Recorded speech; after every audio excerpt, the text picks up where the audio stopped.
Hi, I'm Kresse, the co-founder of Elvis and Kresse. I'm going to answer a series of questions for blank. Over the whole period of the pandemic, we have had actually quite an interesting routine. We wake up in the morning, we take our lovely dog for a walk outside, we come back to the workshop and have breakfast, we run through all of the orders.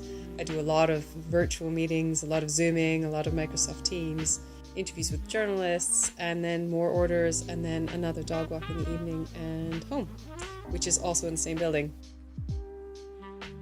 The ritual is definitely walking Monty twice a day, and probably lots of other exercise that we fit in. I think that's one of the things that keeps us the most sane, particularly in a time like this.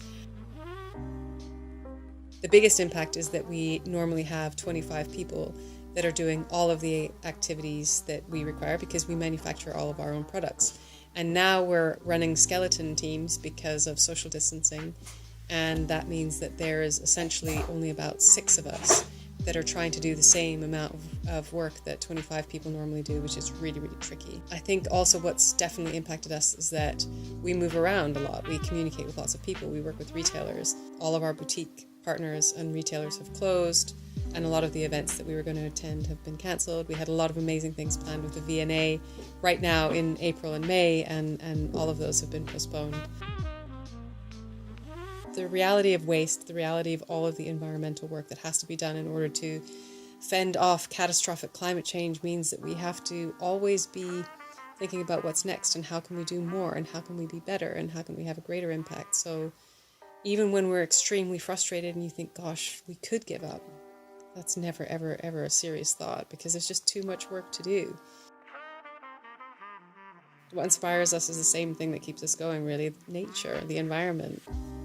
Every wonderful thing that we see, that we want other people's grandchildren to be able to see for generations to come.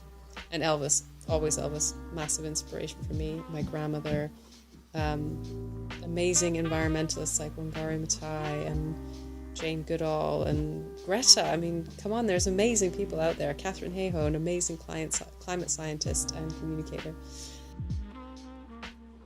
Fashion right now is deeply irresponsible, and maybe the idea of fashion itself has to go, because fashion really is associated with trend, and what we have to focus on are things that we can wear year in and year out until they wear out, and then they can be reinvented and remade into new things. We have to let go of this idea of constantly changing and trying to chase a new shape. You know, you will eventually find the shape of clothes that suits you, and that's the kind of clothes that you should wear, and there should be no pressure to constantly reinvent things, especially when that reinvention doesn't really involve innovation. It involves yet more destruction of the environment and exploitation of its people. So my thoughts is that responsible fashion has to be the only fashion really in the future that's allowed.